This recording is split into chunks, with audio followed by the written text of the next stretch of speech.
une condition de corruption remplie, j'avais invité Madame Ricard à bien vouloir procéder à l'appel des conseillers, s'il vous plaît.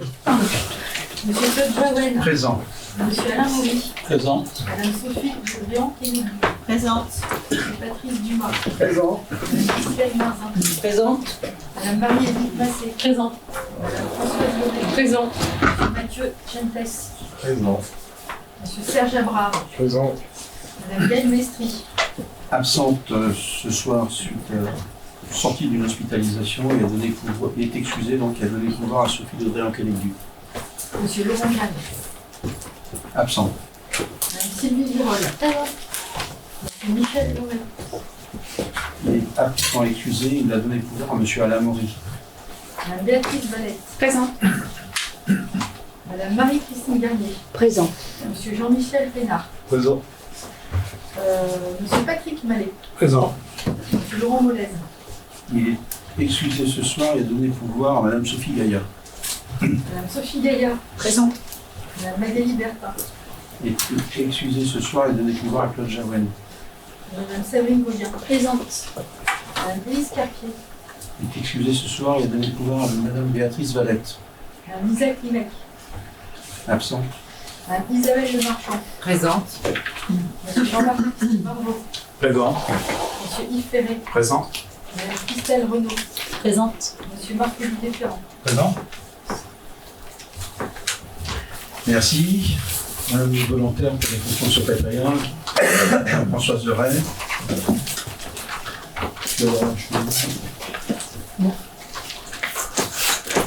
Bien, à l'ordre du jour, le procès verbal de la séance précédente, et Romain, la séance du 22 octobre.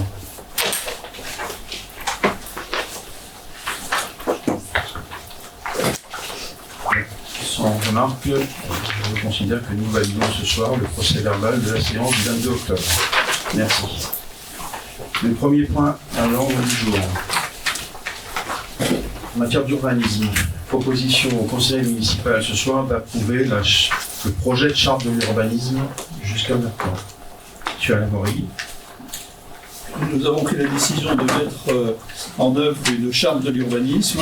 Ce dossier a été vu et validé en commission urbanisme en date du 4 novembre 2025. Donc, on informe les membres du conseil municipal que la commune de Melesse souhaite adopter une charte de l'urbanisme afin de guider en premier lieu les porteurs de projets d'aménagement public comme privés souhaitant investir sur la commune. Elle s'adresse de manière plus large à tous les acteurs de l'urbanisme et de l'architecture. Donc c'est un document qui n'est pas obligatoire, c'est un choix de mettre en place cette charte de l'urbanisme. La charte de l'urbanisme a une valeur incitative, elle n'est pas opposable au sens PLUI ou autre, et a été conçue dans un but pédagogique pour appuyer le développement des projets. Elle vise à établir un référentiel commun en posant des grands principes en matière d'aménagement du territoire pour assurer aux habitants un cadre de vie agréable et harmonieux. En signant cette charte, les porteurs de projets s'engageront à prendre en considération les orientations définies dans le document dès la phase de prospection foncière. La signature de ce document permettra ainsi d'instaurer une démarche partenariale avec les opérateurs immobiliers afin de permettre un dialogue serein avec la ville et les habitants de Melesse. On pratique déjà cette relation en amont d'un projet avec les promoteurs, mais il nous a semblé utile de réécrire, autant sur des types de projets où la collectivité est à l'initiative des projets, MUSAC par exemple, le PLUI s'impose évidemment, les OAP, le PLUI, mais on peut monter le niveau d'exigence, puisque c'est nous qui sommes donneurs d'ouvrage, j'allais dire. Et ce qui fait par exemple que la ZAC a reçu, entre guillemets, deux labels liés notamment à la biodiversité et ce qu'on a imaginé comme étant le bien vivre ensemble. Et puis il y a les opérations initiées par des privés, où là le promoteur s'appuie avant tout, ou l'opérateur, sur le plan local d'urbanisme intercommunal et ses règles, et ils viennent présenter avant la commission urbanisme, d'abord rendez-vous avec l'adjoint de l'urbanisme et le service urbanisme. Ensuite, on passait le dossier en commission urbanisme qui faisait un certain nombre de remarques et d'une façon très itérative, le projet pouvait éventuellement revenir si c'était nécessaire. Ensuite, une réunion publique avec l'ensemble des riverains concernés par le projet et ensuite le dépôt du permis de construire. Voilà, pour fixer, je dirais, la façon dont on travaille déjà. Là, on a souhaité aller beaucoup plus loin. Donc la charte repose sur 3 thématiques. Préserver la biodiversité et le patrimoine naturel, créer un cadre urbain harmonieux et de qualité favorisant le bien vivre ensemble, et concevoir des projets économes en ressources et éco-responsables. La deuxième partie précise et le périmètre d'application et synthétise les étapes pour élaborer un projet immobilier. Donc, le projet immobilier, c'est le promoteur, l'aménageur, vient présenter à l'adjoint urbanisme et au service urbanisme le projet, repart souvent avec un certain nombre de demandes particulières, puis bureau du maire. Voilà, ça c'est l'étape supplémentaire. Donc présentation du bureau du maire, là aussi, remarques et puis éventuellement retour du dossier, repassage, commission urbanisme, réunion publique. Nous avons fait récemment 3 réunions publiques sur des projets sur la commune de Melesse, et ensuite dépôt du permis de construire.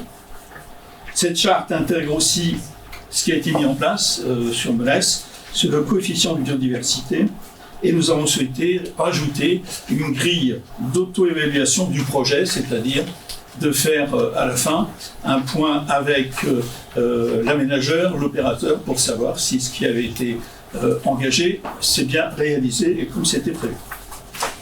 Donc vous aviez tous l'ensemble du contenu, parce qu'évidemment il y a toutes les explications sur les 3 orientations majeures. Pardon ? Oui, c'est les affaires. Et donc, il est proposé aux membres du conseil municipal d'approuver la charte de l'urbanisme si annexée et d'inviter les partenaires à s'engager à la respecter en la signant. Merci beaucoup. Avez-vous des remarques ou des questionnements? Monsieur Ferret. Oui, bonsoir, merci Monsieur le maire. Juste au préalable, Monsieur Maury, vous disiez vu et validé en commission, c'était uniquement vu. Quand vous le rappelez, c'était uniquement vu en commission et non. Oui, vu en commission. Vous aviez dit vu et validé. Mais... Non, vu en commission, effectivement. Dans page 11, au niveau de l'orientation 1, soigner l'intégration paysagère, on ne parle pas de notion de retrait de bâtiment par rapport à la voirie. Alors c'est lui qui le... Oui, mais peut-être de manière plus incitative, parce qu'on le voit au niveau de l'immeuble des Iris et du pôle intergénérationnel, ça fait un vrai goulet d'étranglement, et où il y a uniquement une voirie et 2 trottoirs. Faudrait peut-être élargir un petit peu plus, de manière à pouvoir avoir une voirie, des trottoirs, mais aussi éventuellement une piste cyclable ou des stationnements. C'est une règle d'urbanisme qui est fixée au PLUI. Oui, mais là c'est une charte incitative. Oui, incitative, mais on peut l'écrire, mais comme elle ne sera qu'incitative, si les porteurs de projets veulent strictement se conformer aux règles du PLUI, la commune ne pourra... Donc c'est pas la peine de faire une charte. Si, au contraire, elle a également un but pédagogique. Ouais, par contre, exactement, votre remarque, elle porte davantage, elle s'inscrit davantage dans les travaux qui ont démarré de révision du PLUI. Ça rentre tout à fait dans le travail de révision du PLUI. Elle n'est pas dans la charte. Non, mais ça peut être indiqué dans la charte, même si c'est en révision du PLUI, en complément. On n'a pas jugé utile parce que souvent, à chaque fois que c'est possible, c'est quelque chose qu'on approche. Il y a des règles, la règle ou construction en limite de propriété ou construction avec un recul de 3 mètres. Donc on y fait attention à chaque fois que c'est possible. Hein. Mais cette charte-là reprend un certain nombre de choses que l'on fait et que l'on voit déjà avec les promoteurs, sauf qu'on a souhaité l'écrire et puis aller un petit peu plus loin dans cette démarche et cette forme de contractualisation pour assister, vous assistez, M. Ferret, aux commissions urbanisme. Vous pouvez voir que quand il y a des remarques, elles sont prises en compte. Et dans le cadre de cette charte-là, les promoteurs font mouvement. Il y a des choses, ils viennent rarement, par exemple, avec dans leur projet la gestion de l'eau. Voilà. Oui, non, mais bon, sur le point précis, je ne voudrais pas que, par exemple, rue de Rennes, s'il y a des aménagements dans le futur, on se retrouve avec les mêmes problématiques que rue de Montreuil-les-Bains. Sur la rue de Rennes, notre problématique. Sur d'autres voies. Hein, oui, on a bien compris. C'est dans le règlement du PLU. À chaque fois qu'on peut, effectivement, on essaye alors, généralement, de casser cet effet mur pour l'intergénérationnel, on a souhaité qu'il y ait un mail pour éviter d'avoir complètement un mur. Après, il y a les contraintes je dirais, du terrain qui font qu'il y a des choses qui sont possibles et d'autres qui le sont un petit peu moins. Et puis, on a aussi, également, dans les discussions, il y a également en face un modèle économique qui parfois peut amener à certaines limites. Mais cette charte-là, on l'utilise. Là, elle est écrite. On est allé un petit peu plus loin.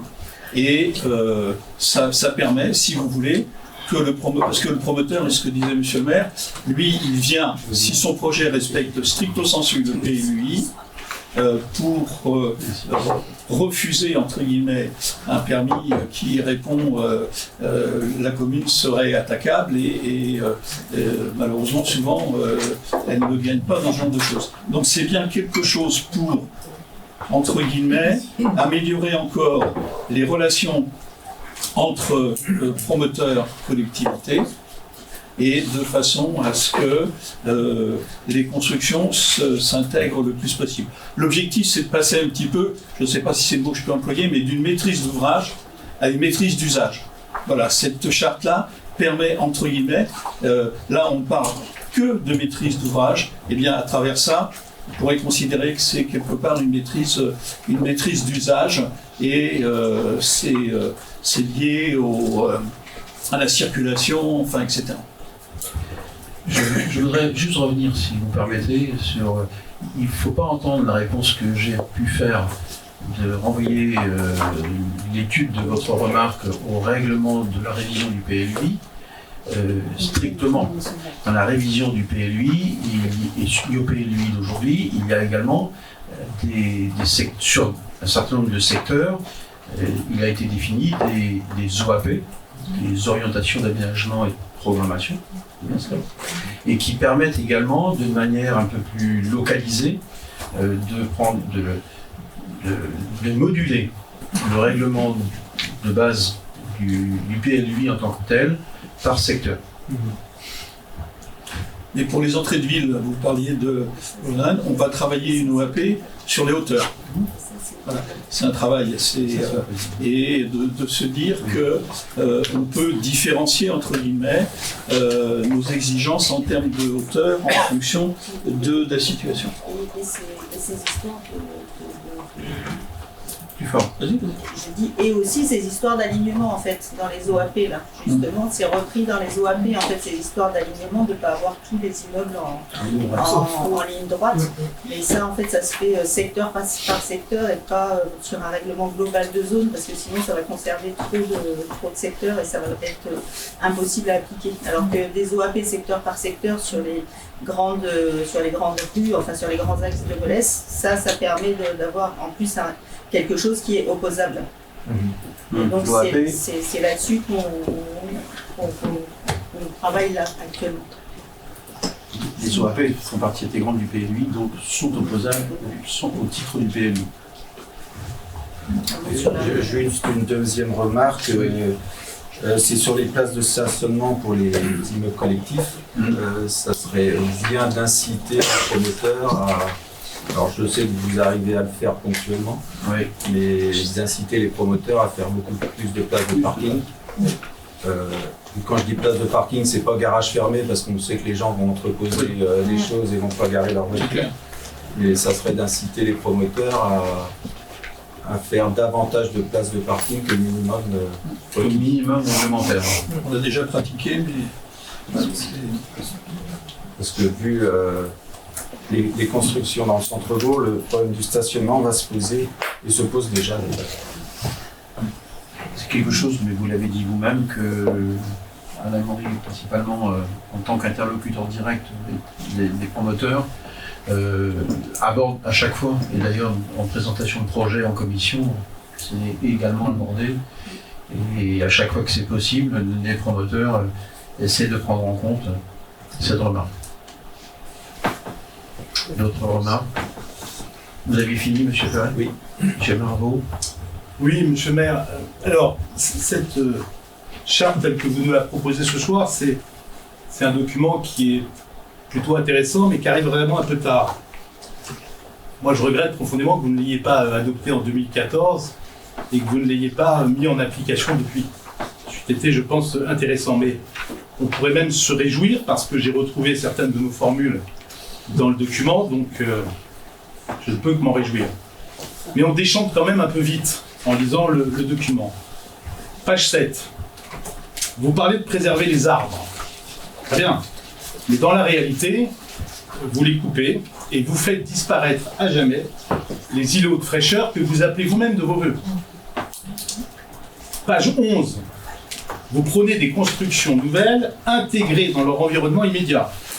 Soit dit en passant, formule reprise de nos écrits, de 2020, j'entends. Mais dans les faits, depuis 2014, vous n'avez construit que des blocs blancs, impersonnels, totalement en déconnexion de leur environnement immédiat, et de surcroît systématiquement confiés au même cabinet d'architectes.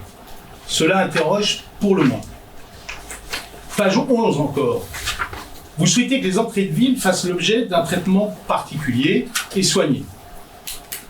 Commencez, monsieur le maire, par retirer les plots en plastique qui jonchent nos rues. Et peut-être la prochaine fois, avant que nos amis d'Anguera arrivent, ayez au moins la courtoisie de faire nettoyer les panneaux Anguera qui sont dans un état indigne. Page 12. Vous imaginez les cheminements doux. Très bien. En 11 ans, monsieur le maire, vous n'avez pas déployé un seul mètre linéaire de piste cyclable. Pas un seul mètre linéaire de piste cyclable sur le territoire de la commune.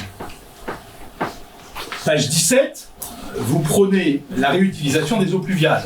Vous dites, M. Maury, que c'est essentiel pour les promoteurs de les inciter à le faire, et vous avez bien raison. Mais pourquoi avoir refusé à ce moment-là notre proposition à l'époque des réoutes sur la sortie d'eau à la station d'épuration? Vous êtes en totale contradiction entre ce que vous dites et ce que vous faites. Une fois. Alors, depuis, peut-être l'avez-vous passé en option. On parlera tout à l'heure de la station. Mais bon, le fait est que. Ensuite, vous évoquez, il vous reste la sobriété énergétique. Alors, la sobriété énergétique, là, vos mesures, elles sont radicales. C'est simple, vous éteignez la lumière, vous coupez le chauffage. Et vous laissez les associations dans des salles non chauffées. On a encore eu quelques exemples cette semaine. Et vous ne prenez pas, ni sur la lumière, ni sur le chauffage des salles, en considération les besoins de la population. Alors moi, je n'ai ce soir qu'une seule question, et peut-être une explication de vote. Ma question, c'est qui a véritablement été associé à la réalisation de cette charte? Plusieurs associations m'ont fait part de leur surprise de voir arriver cette charte sans y avoir été invitées. On s'était invité à en débattre. Alors peut-être que d'autres l'ont été, mais en tout cas certaines associations m'ont fait part de cet étonnement. Je n'ai pas eu connaissance de réunions publiques, de concertations, de démarches dans le magazine municipal ou autre. Quant à l'opposition, je ne me souviens pas avoir été invité à une quelconque réunion de réflexion sur le sujet. Pour autant, monsieur le maire, je vous le dis, je voterai l'approbation de cette charte parce qu'il y a énormément de choses dans ce document qui vont dans le bon sens. Je pense que c'est parfois un peu éloigné de chez vous. Monsieur Marveau, c'est un document d'orientation de cadrage. Ça, j'ai bien compris. Et vous en faites une lecture de bilan. Non, Si, non, mais c'est ce que vous avez présenté, monsieur. je fais pas un bilan. Si, Non, vous l'avez je dis juste que vous avez mis 11 ans à l'écrire. S'il vous plaît, s'il vous plaît, s'il vous plaît. C'est marrant, quand monsieur Ferret vous interrompt, là vous ne dites rien. Mais je vais redemander la parole. Monsieur Ferret ne m'a pas interrompu. Il ne l'avait pas vu. Je vais redemander la parole. Et donc, c'est une lecture qui, forcément, fausse les choses. Forcément. Forcément qu'elle fausse les choses. Et en ce qui concerne la protection des îlots de fraîcheur, oui, nous y sommes attachés. Et à chaque fois, lorsque des projets nous sont présentés, ces questions de préservation des arbres, elle est étudiée. Et quand c'est possible de les conserver, eh bien nous les conservons. Mais il y a une partie qui concerne la modernisation de quartiers de ville et de la reconstruction de quartiers sur eux-mêmes. Et il n'est pas toujours possible de conserver l'ensemble des arbres. Juste un exemple, à chaque fois qu'on a cette volonté, à chaque fois que c'est possible, sur le projet de la rue des Alleux, les arbres vont être conservés. La facilité eût été effectivement qu'ils disparaissent. On l'a imposé à l'aménageur, c'était un appel à projet, donc on avait un petit peu plus, entre guillemets, de poids lorsqu'on a préparé cet appel à projet. On a ce souci-là. Alors, depuis 11 ans, effectivement, cette écriture-là, d'abord parce que quasiment aucune collectivité n'avait de ce genre de charte de l'urbanisme, parce que les règles du PLUI, les OAP se suffisaient elles-mêmes. On voit bien, je dirais, dans l'avenir, ce qui va se passer avec la loi ZAN, la reconstruction de la ville sur la ville, etc., densification, parce que Melesse n'est pas un village gaulois, hein, complètement isolé de tout ce qui se passe autour. Il y a des règles, donc il nous a semblé utile d'écrire cette charte-là. Mais juste pour vous rassurer, et je pense que dans le cadre des commissions d'urbanisme, ça pouvait se voir, il y a longtemps qu'on pratique un certain nombre de choses et qui se trouvent dans cette charte-là. Voilà, votre remarque sur l'architecte. L'architecte qui travaille une clientèle. Et les projets sont portés par les promoteurs qui choisissent leur architecte. C'est pas la commune qui choisit l'architecte. Monsieur Margot. On juge un homme sur ses actes, monsieur le maire. On ne juge pas un homme sur ses pensées. On est bien d'accord. Vous voyez, monsieur le maire, là vous devriez intervenir pour dire à monsieur Maury qu'il m'interrompt, de surcroît dans une attaque personnelle qu'il ferait mieux de conserver pour lui, puisque monsieur Maury, en l'occurrence, rien n'a été jugé. Merci. Mais attendez. Non mais vous m'interrompez, au moment où je parle, C'est pas une attaque, c'est pas une attaque. Monsieur Margot, vous avez la parole. Est-ce que vous pouvez, monsieur le maire, quand je prends la parole, demander à minima aux conseillers municipaux présents de respecter ma prise de parole? Vous avez la parole. Merci, monsieur le maire. Comme je disais donc, un homme est jugé à ses actes, et non uniquement à ses pensées. Vous nous dites, ça n'est pas engageant. Je veux bien que vous ne vouliez pas vous engager sur ce débat. Je dis juste que si l'on regarde de près ce qui a été réalisé à Melesse dans les 11 dernières années, et quand je vous dis des clients confiés toujours au même architecte, si vous, ça ne vous inquiète pas, ça ne vous interroge pas, grand bien vous fasse. Moi, ça m'interroge. Quant aux arbres, M. Maury nous dit qu'on les a sauvés à chaque fois qu'on a pu le faire. Encore cette semaine, on a vu tomber des arbres qui auraient parfaitement, M. Maury, dans un plan d'urbanisme un peu plus élaboré, pu être conservés. Mais je vous le redis, je souligne l'intérêt de ce travail. Vous voulez avoir un étendard, vous l'avez. Je voterai en faveur de cette charte, tout en étant extrêmement critique, même si ça fait rire certains, même tout en étant extrêmement critique, sur sa réalité. Ce sera donc un étendard commun. Non, c'est le vôtre. Si. Non, parce que je me fais fort de le corriger et de l'améliorer assez rapidement. Ah.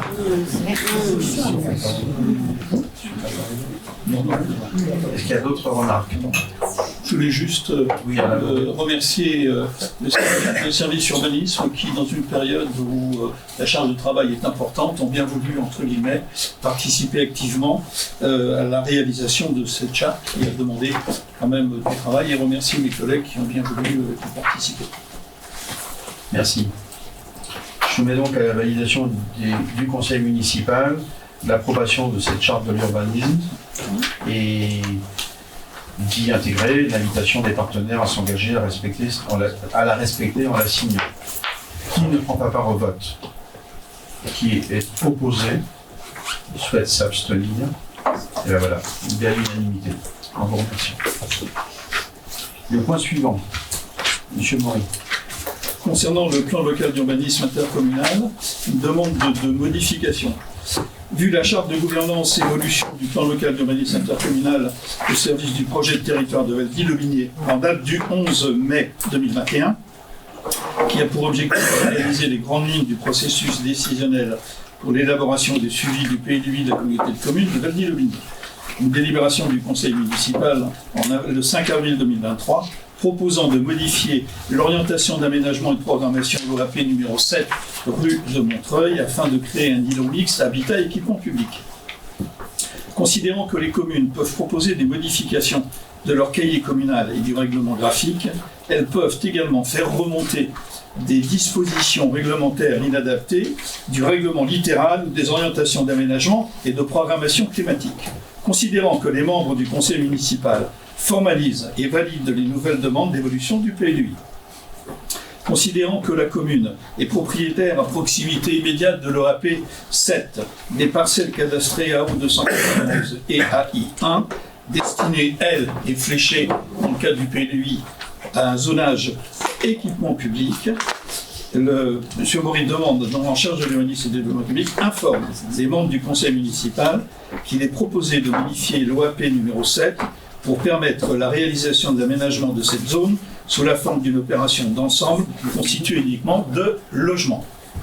Merci. Monsieur Margot. Oui, juste Monsieur le maire, sur une délibération, c'est important, si vous était intéressant que nous ayons à minima des plans et des cartes. Moi, je ne connais pas par cœur, pardonnez-moi Monsieur Maury, le périmètre de l'OAP 7. Et d'ailleurs, elle n'est pas accessible sur le site internet, parce que par définition, on ne la retrouve pas dans le PLUI en tant que tel. En tout cas, si on fait une recherche OAP 7, on ne la retrouve pas. Donc, il faut prendre parcelle par parcelle. C'était peut-être pas très compliqué juste de nous présenter une carte pour nous dire de quoi on parlait ce soir. Je ne suis pas certain qu'autour de la table, tout le monde connaisse parfaitement le périmètre de l'OAP 7. Mais une fois de plus, Monsieur le maire, on s'interroge sur ce que vous nous donnez comme élément pour comprendre. Donc c'est pas totalement faux ce que vous avez dit, ce que votre demande. Je le note, Monsieur le maire. Ce n'est pas totalement faux. Cette OAP 7, elle est dans la partie médiane de la rue de Montreuil. Elle borde la rue de Montreuil, bien entendu. Et puis la parcelle à l'arrière des parcelles privées, aujourd'hui, à l'ouest de l'école Saint-François. Elle est à l'OAP 7. Ainsi que le débarrage du chemin des Coyous. Avez-vous des questions ou des remarques? Je soumets à votre validation et je propose donc au nom du conseil municipal de valider cette demande d'évolution telle que M. Maury vient de l'énoncer et qui sera donc le corps même de la présente délibération et de m'autoriser, moi, mon représentant, à signer tout document se rapportant cette délibération. Qui ne prend pas part au vote, qui est opposé à ceci, souhaite s'abstenir.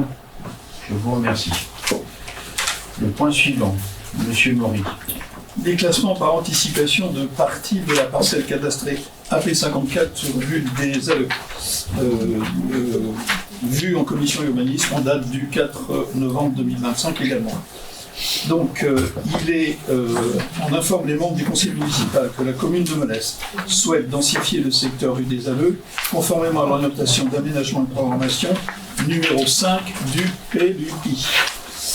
Aussi, la commune souhaite céder une partie des parcelles AP53 et AP54 situées 6 rue des Alleux en vue de la réalisation d'un programme de logement comme figurant sur le plan annexé.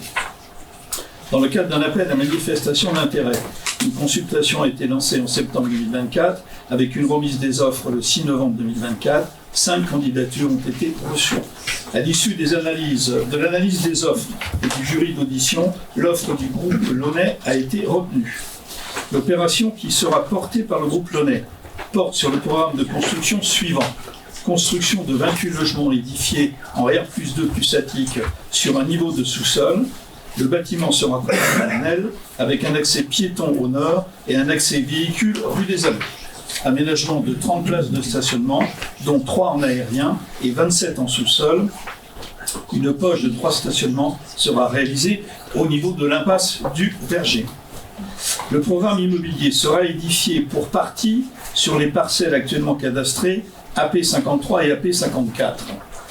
Étant précisé que les surfaces cadastrales totales sont actuellement de 1014 mètres carrés pour la parcelle AP53 et de 630 mètres carrés pour la parcelle AP54. La parcelle AP de 1014 mètres carrés étant aujourd'hui le périmètre de la maison rue des Alleux concernée par le projet, et les 630 mètres carrés, c'est la partie domaine public au nord de l'opération. La commune souhaite en effet rester propriétaire d'une partie de la parcelle cadastrée AP numéro 54, correspondant à une partie de l'espace vert public au nord du futur projet, hachuré bleu sur le plan qui vous a été annexé, et d'une partie de la parcelle cadastrée AP53, correspondant à un futur trottoir pour 4 mètres carrés à l'ouest le long de la rue des Alleux, que la commune souhaiterait réaliser hachure verte sur le plan annexé. Ainsi, pour l'édification du programme immobilier, la commune de Velay souhaite céder au groupe Launay la parcelle AP53, après déduction de l'emprise correspondant au futur trottoir, donc moins 4 mètres carrés, soit environ 1010 mètres carrés. 1014 moins 4 mètres carrés, 1010 mètres carrés. La parcelle AP54, pour sa surface comprise, dans l'emprise du projet du groupe Launay, soit environ 255 mètres carrés, la collectivité conservant 375 mètres carrés. Il est précisé que la contenance exacte des parcelles cédées sera fixée après bornage et documents modificatifs du parcellaire cadastral à établir par un géomètre expert à la charge de la commune. Pour permettre cette opération, la parcelle AP54 étant à usage du public et relevant du domaine public de la commune, la partie de la dite parcelle dédiée au projet du groupe Launay, d'une emprise de 255 mètres carrés environ, devra être déclassée et cédée pour partie par la ville de Melesse au groupe Launay, dans le cadre du prix pour l'ensemble de l'opération. Le Code général de la propriété des personnes publiques, et notamment les articles 1311-1, L311-1, indique que les biens du domaine public sont inaliénables et imprescriptibles. Par conséquent, la commune doit, pour céder un bien du domaine public, le désaffecter et le déclasser préalablement afin de l'incorporer dans le domaine privé de la collectivité. En principe, les déclassements ne peuvent intervenir sans désaffectation préalable, mais l'article L 2141-2 du Code général de la propriété des personnes publiques, rappelé dans l'étude d'impact annexée, permet le déclassement avant la désaffectation. Il est donc proposé aux membres du conseil municipal de faire usage de cette procédure qui permet, en sortant le bien du domaine public, de conserver l'affectation actuelle à usage du public jusqu'à la cession. Ce qui est concerné en termes de surface, c'est où il y a le cheminement, là, le cheminement et puis un peu d'espace vert et les arbres. La commune de Melesse diligentera les démarches de désaffectation de l'habitat en prise susvisé dès la délivrance du permis de construire exprès valant démolition et au plus tard le 30 avril 2026. La désaffectation de l'emprise interviendra au plus tard le 30 septembre 2026. La commune de Melesse prendra en effet une délibération au conseil municipal au plus tard le 30 septembre 2026 et constatera l'effectivité de la désaffectation et prononcera le déclassement de la dite emprise de 255 mètres carrés environ du domaine public de la commune, sous réserve du caractère définitif du permis de construire obtenu par le groupe Launay. La commune peut être dispensée d'enquête publique préalable puisque le déclassement envisagé n'a pas pour conséquence de porter atteinte aux fonctions de desserte ou de circulation assurées par la voie communale. En effet, le déclassement est régi par les dispositions des articles L 141-3 et suivants du Code de la voirie routière, qui prévoit que les délibérations concernant le déclassement d'une voie communale ou de ses dépendances sont dispensées d'enquête publique préalable lorsque l'opération envisagée n'a pas pour conséquence de porter atteinte aux fonctions de desserte ou de circulation assurées par la voie. Dans le cadre de cette procédure et en application de l'article L 2141-2 du Code général de la propriété des personnes publiques, une étude d'impact est annexée à la présente délibération.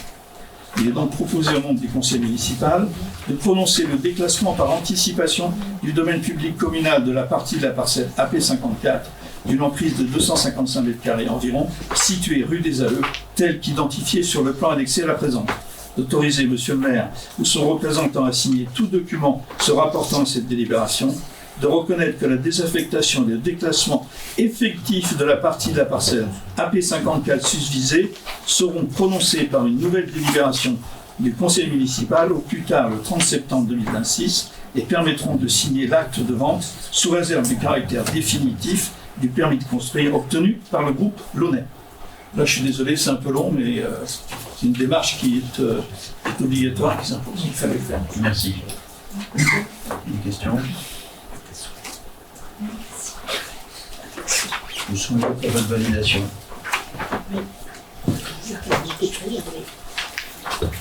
Je ne reprends pas la lecture de ce que M. Marie nous a présenté et du texte même de la délibération. Donc, je demande qui ne souhaite pas prendre part au vote. Qui est opposé à ceci? Qui souhaite s'abstenir? Je vous remercie. Le point 4. Rue des Alleux, promesse de vente pour la réalisation d'une opération immobilière rue des Alleux. Le dossier vu également, commission urbanisme en date du 4 novembre 2025. Donc on informe les membres du conseil municipal que la commune de Melesse souhaite densifier le secteur rue des Alleux conformément à l'orientation d'aménagement et de programmation numéro 5 du PLU. Aussi, la commune souhaite céder une partie des parcelles AP53 et AP54 situées 6 rue des Alleux en vue de la réalisation d'un programme de logement. Alors, on rappelle que dans le cadre d'un appel à manifestation d'intérêt, une consultation a été lancée en septembre 2024 avec remise des offres le 6 novembre 2024. 5 candidatures ont été reçues et à l'issue de l'analyse des offres et du jury d'audition, l'offre du groupe Launay a été retenue. L'opération qui sera portée par le groupe Launay porte sur le programme de construction suivant. Donc c'est un rappel, si je peux en refaire la lecture si vous le souhaitez. Et le programme immobilier sera identifié pour partie sur les parcelles actuellement cadastrées AP53, AP54, étant précisé que les surfaces cadastrales totales sont actuellement de 1014 m² pour la parcelle AP53 et 630 m² pour la parcelle AP54. La commune souhaitant rester propriétaire, comme je l'ai présenté sur la précédente délibération. Ainsi, pour l'édification du programme immobilier, la commune de Melesse souhaite céder au groupe Launay la parcelle AP53 après déduction de l'emprise correspondant au futur trottoir, les 4 m² à l'ouest du projet, environ 1010 m². La parcelle AP54 pour sa surface comprise dans l'emprise du projet du groupe Launay, c'est 255 m², c'est les 630 m² de cette parcelle, moins les 375 m² conservés en domaine public. Il est précisé que la contenance exacte des parcelles cédées sera fixée après bornage et documents modificatifs du parcellaire cadastral à établir par un géomètre expert à la charge de la commune. Considérant que le service des domaines a été saisi pour estimer la valeur vénale du bien et qu'il a rendu son avis le 10 janvier 2025 pour une estimation de 457 184 €, assortie d'une marge d'appréciation de 10% comme c'est la règle, selon la méthode du compte à rebours promoteur. Après discussion et négociation, un accord est intervenu avec le groupe Launay pour l'acquisition des dites parcelles pour un montant de 630 000 €. Je le rappelle, 457 000 184, c'est l'estimation des domaines. Il est précisé que les frais d'actes notariés seront à la charge du groupe Launay. Les frais de bornage définitifs et de documents modificatifs du parcellaire cadastral seront à la charge de la commune. Considérant que la parcelle AP54 pour partie a fait l'objet d'un déclassement par anticipation, considérant que la promesse de vente sera signée sous les conditions suspensives suivantes: origine de propriété trentenaire, absence de droit de préemption et de droit de préférence, absence de servitude et d'inscription hypothécaire, désaffectation et déclassement effectif de la partie de la parcelle AP54, obtention d'un permis de construire, espèce valant également permis de démolir, purgé de tout recours et retrait administratif, absence de pollution et de fondation spéciale et ou d'ouvrage de protection contre l'eau.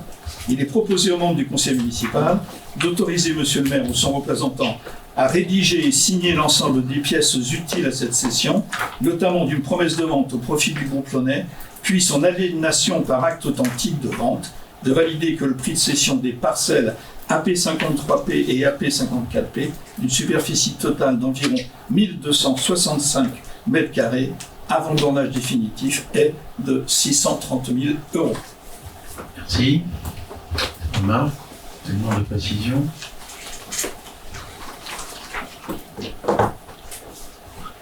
Bien, je soumets donc à la validation du conseil municipal cette délibération que M. Maury vient de nous présenter. Qui ne prend pas part à ce vote? Qui est opposé? Qui souhaite s'abstenir? Je vous remercie. Le point 5 de l'ordre du jour. Convention pour l'accompagnement à la réalisation du schéma directeur immobilier énergétique dans les bâtiments communaux. C'est M. Dumas qui présente ce point. La ville de Valès a engagé une démarche d'élaboration d'un schéma directeur immobilier et énergétique qui doit lui permettre une connaissance fine de son patrimoine bâtimentaire, notamment sur les aspects réglementaires, techniques, financiers et occupationnels, et la définition d'un plan pluriannuel d'investissement avec les travaux envisagés.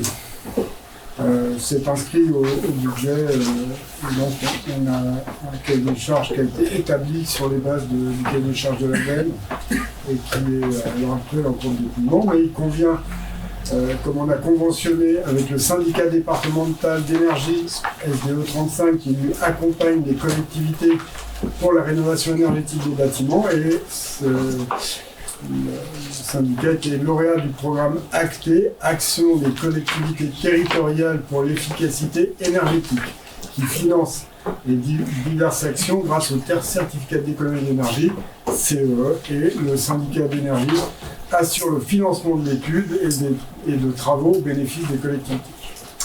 Nous avons fait acte de candidature pour la réalisation de notre schéma directeur immobilier énergétique et on a été retenu. Il convient donc maintenant de passer convention avec le syndicat d'énergie pour définir les conditions d'accompagnement, notamment financières. La prise en charge du coût du schéma directeur immobilier se fera à hauteur de 60% du coût hors taxe de l'étude, les 40% restants étant à la charge de la ville. Avez-vous des questions? Monsieur Margot. Oui, Monsieur Dumas, vous nous parlez de pourcentage, mais on n'a pas de valeur absolue. Dans le budget était inscrit le montant de 100 000 € à ma mémoire, et à l'heure actuelle, les offres sont un petit peu en dessous, donc voilà. Alors c'est des montants hors taxe. TTC. TTC 100 000. On avait inscrit 100 000, donc en gros, on a des offres qui correspondent à peu près à ce qu'on avait programmé. Quand vous dites les offres qu'on a reçues, ça veut dire qu'il y a des offres qui sont reçues. Elles sont étudiées par qui, ces offres? Madame Ricard. Ça me donne l'occasion au passage, Monsieur le maire, de vous rappeler que depuis 2020, peut-être même avant, vous n'avez jamais réussi à réunir la commission d'appel d'offres. Non, c'est pas. Je ne dis pas qu'en l'occurrence, vous auriez dû faire. Je dis, pour mémoire, que vous n'avez, et c'est un exploit quand même, jamais réussi à réunir la commission d'appel d'offres. Vous direz, c'est comme la commission sport. En l'occurrence, votre remarque ne s'applique pas au point qui est présenté. Et je dis que ça avait un point. Non, je répète simplement ce que vous venez de dire. Oui, mais je profitais de l'occasion, monsieur le maire. Oui, bien sûr. Vous savez qu'elle fait de la ronde. Pas d'autres remarques? D'accord, oui. J'ai juste une petite question. Madame Valette. On voit que c'est essentiellement sur les dimensions énergétiques. Et Non, bâtiment pas que. aussi. Il y a bâtimentaire, il y a l'utilisation des salades, etc. Et donc vous aviez en annexe au document du conseil la liste, Non, la convention dans donne la laquelle liste. figure les bâtiments concernés. C'est quoi détaillé sur la partie Pas d'autres remarques ou questions? Je soumets donc à votre validation. Qui ne prend pas part à ce vote? Qui est opposé? Qui souhaite s'abstenir? En vous remerciant. Le point suivant, budget annexe énergie renouvelable. Monsieur Dumas. que la loi 2025-391 du 30 avril 2025 a levé pour l'ensemble des énergies renouvelables l'obligation de constitution d'un budget annexe pour suivre l'activité de production d'énergie. Ainsi, les collectivités peuvent maintenant décider de dissoudre le budget attaché qui avait été spécifiquement créé pour le suivi de cette activité. Le suivi doit cependant être maintenu dans le budget principal à travers une comptabilité analytique, ce que nous mettons en place à l'heure actuelle. Le budget annexe énergie renouvelable a été créé par délibération numéro 2019-2711 et 101 du 27 novembre 2019. Il y a eu 2 inscriptions, 2 ou 3 années successives. Il est proposé aux membres du conseil municipal la clôture définitive de ce budget qui va être ramené dans le budget principal en simplifiant ainsi le traitement. Le compte financier unique, CFU, retraçant l'activité du budget annexe pour l'année 2025, sera approuvé par le conseil municipal lors du premier semestre 2026. Le CFU remplace le compte administratif et le compte de gestion d'un document unique.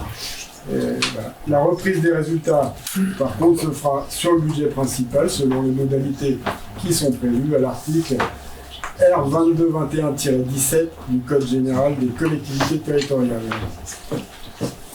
Merci. Avez-vous des demandes de précision, M. Vous Marvaux? pouvez nous redonner le solde, s'il vous plaît, 27 000. Je n'ai pas là, sous le coude. Dommage. C'est même moins que ça, je pense.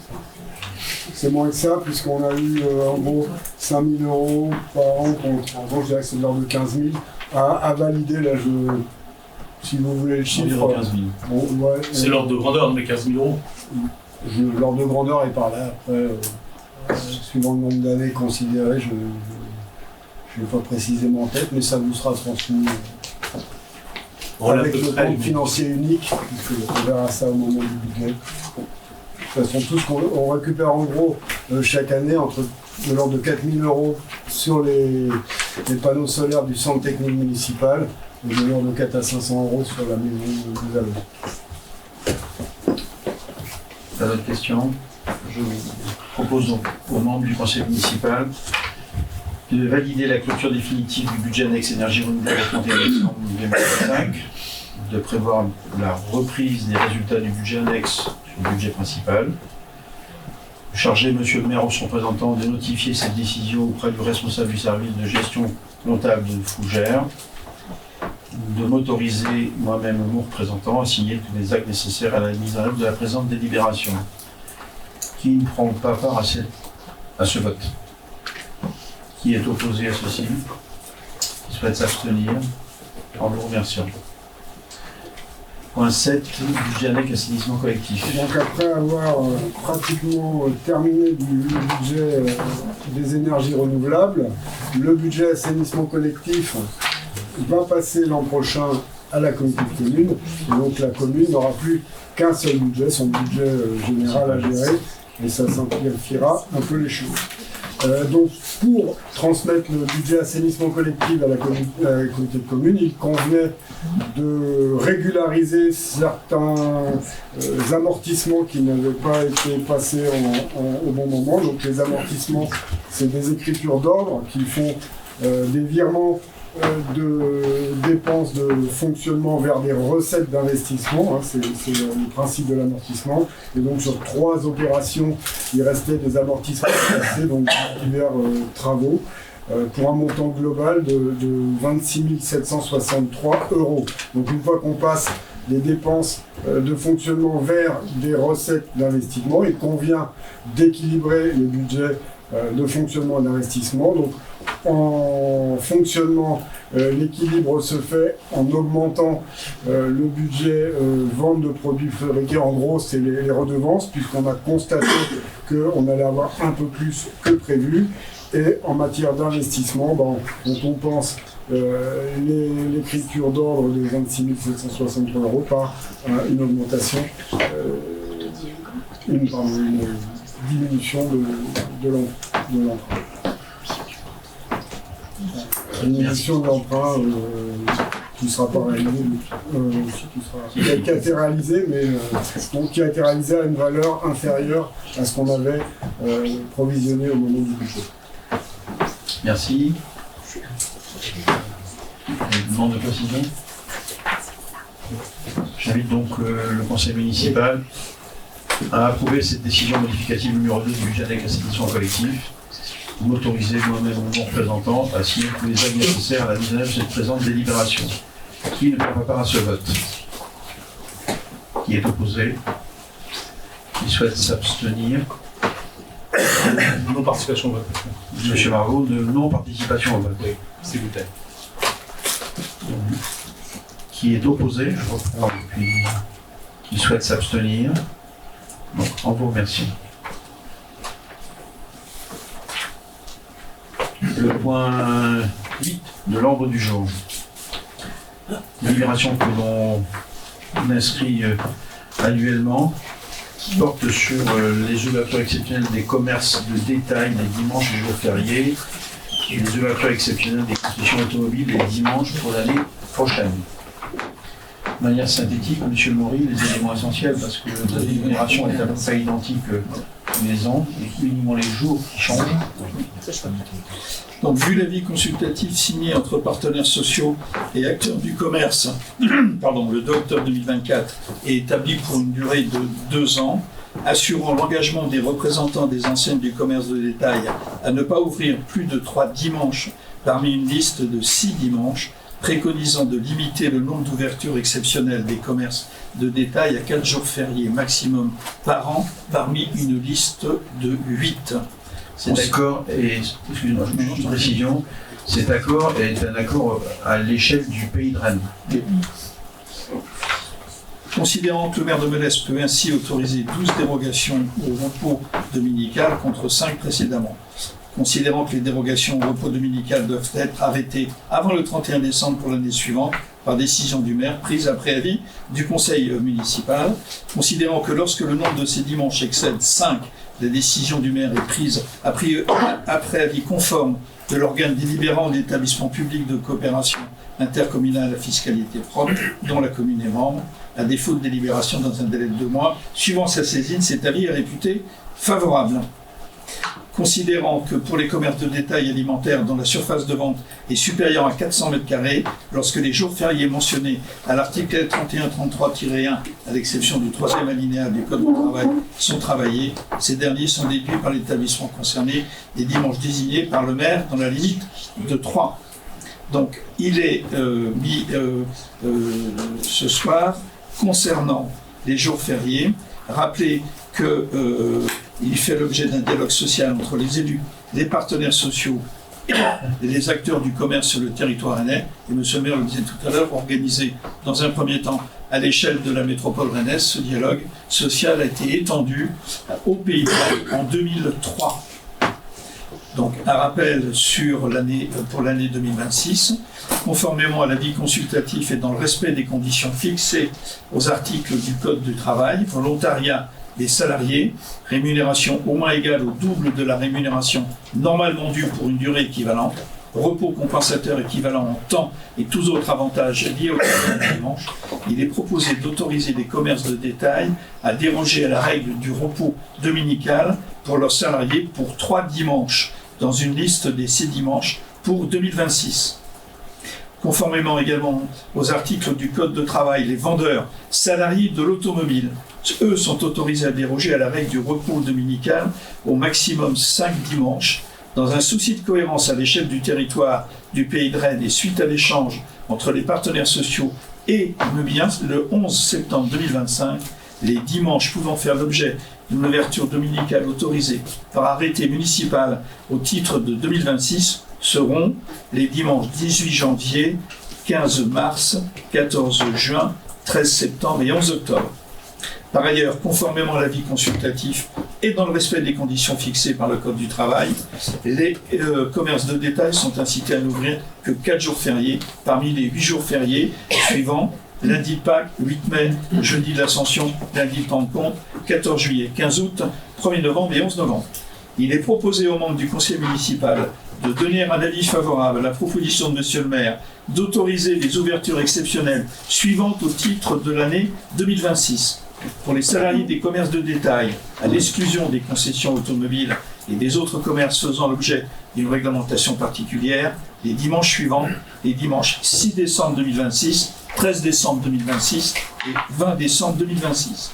Et pour les salariés des concessions automobiles, les dimanches suivants, 18 janvier, 15 mars, 14 juin, 13 septembre et 11 octobre. D'inciter les commerces de détail à n'ouvrir que 4 jours fériés parmi les 8 jours fériés suivants, lundi de Pâques, 8 mai, jeudi de l'Ascension, lundi de Pentecôte, 14 juillet, 15 août, 1er novembre et 11 novembre, de préciser que les dates seront définies par un arrêté du maire après consultation des organisations d'employeurs et des salariés concernés pour le commerce de détail, et d'autoriser Monsieur le maire ou son représentant à signer tout document afférent à ce dossier. Merci beaucoup. Avez-vous des demandes de précision? Je soumets donc à votre validation. Qui ne prend pas part à ce vote, qui est opposé, souhaite s'abstenir, en vous remerciant. Le point suivant. Madame Marzin. Merci. J'informe les membres du conseil municipal que Madame Isabelle Marie-France Bélissan, domiciliée à Lyon, a acquis le 27 mai 2023 la concession cinéraire située espace cinéraire B, Cavurne 9, pour une durée de 15 ans dans le cimetière de Melesse pour la somme de 400 €. Cette concession cinéraire est à ce jour libre de toute inhumation et Madame Isabelle Marie-France Bélissan souhaite la rétrocéder à la commune de Melesse. Il est donc proposé aux membres du conseil d'approuver cette rétrocession dans des conditions prévues par la réglementation funéraire, à savoir un remboursement au prorata temporis du temps restant à s'écouler avant l'échéance, soit le remboursement de la somme de 330,78 €, et d'autoriser Monsieur le maire à signer la convention correspondante. Merci. Monsieur Margot. Oui, juste une question très technique, Monsieur le maire. Comment se fait-il que ça passe en conseil municipal, cette délibération, ça ne relève pas des décisions du maire? Non. Pourquoi? Parce qu'il y a de l'argent à restituer. Oui, mais en début de mandature, on vous a confié un certain nombre de prérogatives. Ça ne rentrait pas dedans. On n'aurait pas pu le mettre. Non, parce que c'est de l'argent qu'on sort. C'est une délibération. J'ai des délégations du conseil municipal pour commander, oui, à un certain nombre. Oui, d'accord. Et là, c'est une sorte Là, de... voilà. Ok, merci. Je soumets à votre validation. Qui ne prend pas part au vote, qui est opposé, qui souhaite s'abstenir, en vous remerciant. Le point 10, le rapport annuel de la collectivité eau du bassin rennais pour les services d'eau potable. Merci. Juste le temps de dire que je m'excuse pour mes collègues du conseil communautaire pour la redite, puisque je l'ai déjà présenté hier soir. Allez-y, je vous laisse faire. En petite introduction, c'est la même qu'hier soir. En fait, il y a Que Choisir là, qui vient de sortir une étude sur la qualité de l'eau. Il y a des efforts à faire partout et beaucoup dans les pesticides. L'eau, il y a une belle goutte verte sur graines, donc ça veut dire que Choisir valide la qualité de l'eau ici. Et parallèlement à ça, il y a aussi une étude qui est sortie sur les 3 produits les plus achetés en supermarché et arrive en tête l'eau cristalline. C'est le produit le plus acheté en supermarché et il en est vendu 58 par seconde. Voilà. Donc en termes d'économie, pour les foyers, il y a des sous à faire là quand si l'eau du robinet reste potable. Donc le rapport d'activité, en fait la collectivité eau du bassin rennais c'est 75 communes, 559 000 habitants. Les missions de eau du bassin rennais c'est la protection de la ressource, la production d'eau potable et la distribution de l'eau potable. Pour faire ça, il y a des élus, mais il y a surtout 65 agents, soit 60 équivalents temps plein pour une masse salariale de 3 700 000. La protection de la ressource, C'est des actions réglementaires qui sont suivies des périmètres de captage, la révision de ces périmètres de captage, et l'entretien des parcelles en propriété et le suivi hydrogéologique, je vais y arriver. Et il y a aussi des actions volontaires sur lesquelles EBR est très engagé, qui sont les contrats avec les bassins versants pour faire des actions agricoles et de bocage, le développement de terres de source et une politique foncière pour pouvoir acquérir les parcelles qui sont sur les périmètres sensibles des périmètres de captage. La qualité de l'eau brute, en fait, en nitrate, on ne lève pas la tâche pour autant, mais il s'avère que l'état des eaux brutes en nitrate est bon. En tous les cas, il ne dépasse jamais les 50 mg par litre autorisés. C'est sans doute trop selon certains sages, mais pour le coup, c'est inférieur à 50 mg. Les pesticides, pour le coup, c'est moins bon parce que on retrouve toujours les molécules qui nous embêtent, qui sont le méthazachlore et qui est en fait la métabolite qui est issue des traitements de maïs en prélevé, donc qui sont épandus sur terrain nu. Et juste pour l'anecdote, mais au Meux, on trouve encore de l'AMPA, qui est une métabolite de l'atrazine qui est interdite depuis plus de 40 ans. Donc en fait, on s'aperçoit que autant la tendance à 5 ans sur plusieurs captages reste stable, ça ne veut pas dire qu'elle est bonne. Hein. La flèche verte, ça ne veut pas dire que c'est bon, ça veut dire que ça ne va pas augmenter. Par contre, la flèche rouge sur les retenues de gros femelles, sur le retenu de la chaise et la retenue du camus, c'est des mesures qui ont augmenté. Donc ça veut dire qu'aujourd'hui, on trouve plus de pesticides. Enfin, la tendance est à la hausse en tous les cas. On en cherche plus aussi, merci Patrice, c'était ce que je disais sur la diapo d'après. Pour lire les 3 graphiques qui vont suivre, il faut regarder la barre rouge qui est en haut, qui est la limite d'eau brute, c'est-à-dire que s'il y a plus de molécules de pesticides, si les molécules de pesticides dépassent la ligne rouge, on n'a pas le droit de pomper pour traiter l'eau. Et la limite verte en bas, c'est la limite de l'eau potable, c'est-à-dire qu'en dessous de cette limite, on n'a pas besoin d'abattre les pesticides. Ce qu'il faut abattre, c'est la différence entre la mesure et la ligne verte.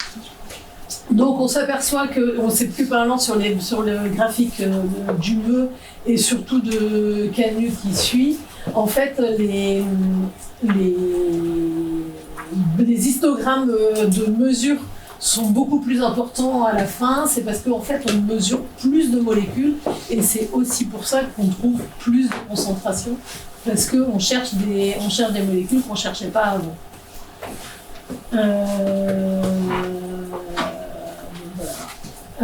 Du coup, pour éviter d'avoir des pesticides dans l'eau brute, l'idée c'est d'accompagner les agriculteurs et les agricultrices. Et pour ça, au du bassin rennais, je disais tout à l'heure, travaille avec les bassins versants. Il fait établir des diagnostics sur les mesures agroenvironnementales, sur les changements de système, les diagnostics de parcelles à risque aussi, c'est ces parcelles qui sont en pente ou en zone humide et qui vont directement à la retenue. Et du coup, on travaille avec les agriculteurs pour qu'ils travaillent autrement sur ces parcelles-là.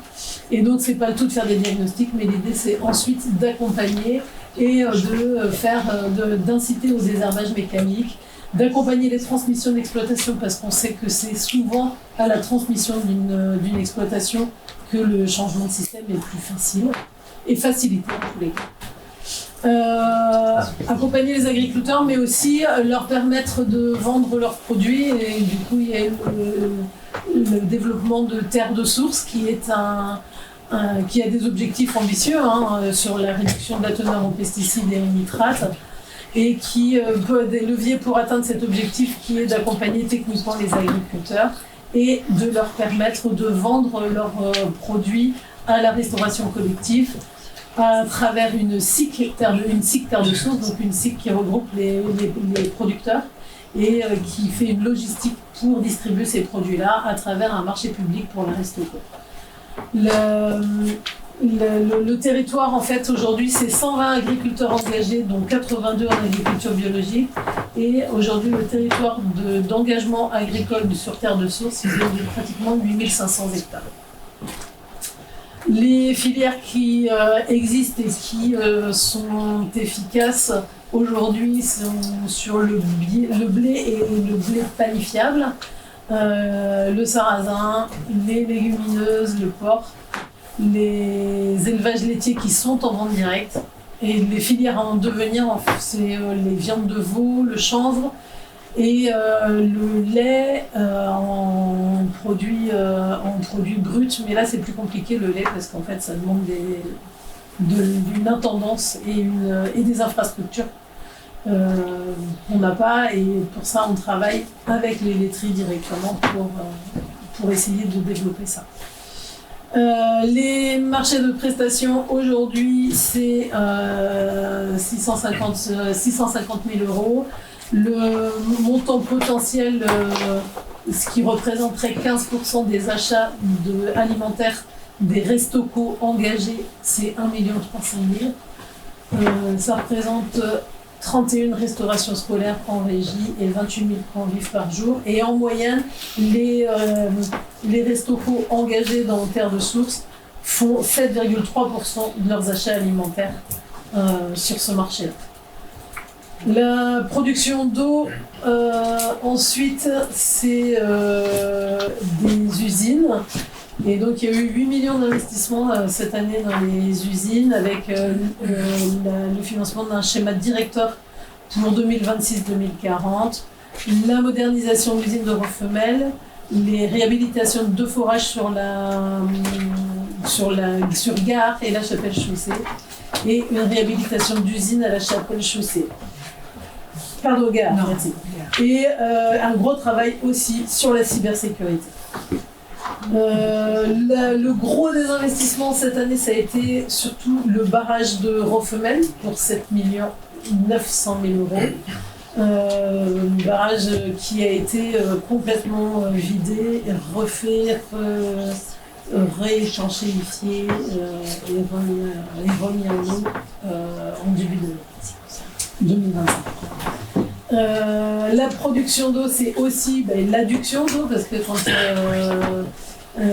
du coup il y a eu plusieurs travaux et essentiellement la mise en route de l'AVA, qui est l'aqueduc Vilaine-Atlantique et qui permet de raccorder l'île-et-Vilaine à la Loire-Atlantique et au Morbihan pour pouvoir faire des échanges d'eau de solidarité entre les régions. Le gros de ce qui s'est passé sur la Comcom en termes de production d'eau, c'est le réservoir de la Mézières que vous avez peut-être vu grandir au fur et à mesure. Il a été mis en eau une première fois pour faire les tests d'étanchéité, puis vidé, ça c'est le protocole normal. Et il sera remis en eau très certainement début février. Et mis en fonction, pour le coup, début février. On parlait de qualité tout à l'heure. Je vous disais que Choisir avait l'éthique terraine avec une petite goutte d'eau verte. En fait, les prélèvements de l'Agence régionale de la santé sont 100% conformes et les prélèvements en autosurveillance, donc ça veut dire tout ce que le CEBR fait dans ses usines de façon autonome, sont aussi 100% conformes.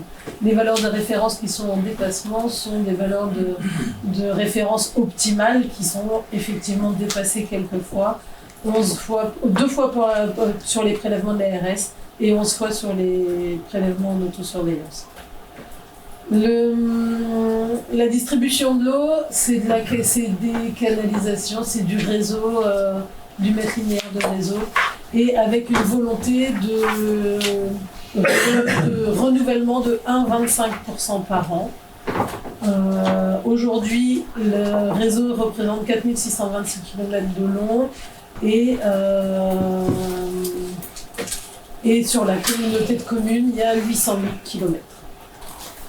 Le renouvellement, c'est 1,22%. En fait, ce renouvellement, il est variable en fonction du fait de si on fait du renouvellement en milieu rural, où là, il y a beaucoup de mètres linéaires de réseaux, pour le coup, moins cher à faire que quand il s'agit d'intervenir en plein centre-ville de Rennes, où on fait moins de réseaux. Alors peut-être on distribue plus de monde, c'est vrai, mais du coup, voilà, ce chiffre, il varie. Là, on est à 1,22. Sur la communauté de communes, sur la moyenne, depuis 2022, on a renouvelé 1% par an. Vous pourrez aller voir sur les cartes suivantes le détail des travaux qui ont pu être faits. Et dans la distribution de l'eau, toujours, mais là en matière d'extension, les travaux réceptionnaires 2024, c'est 1958 mètres de réseau créé. Et pareil, vous aurez les différents lieux où ça a été fait. Eau du bassin rennais, c'est aussi la défense contre l'incendie. Vous savez qu'à Melès, on a signé notre schéma directeur et qu'aujourd'hui, il est donc effectivement livré et qu'il s'agit maintenant de le suivre.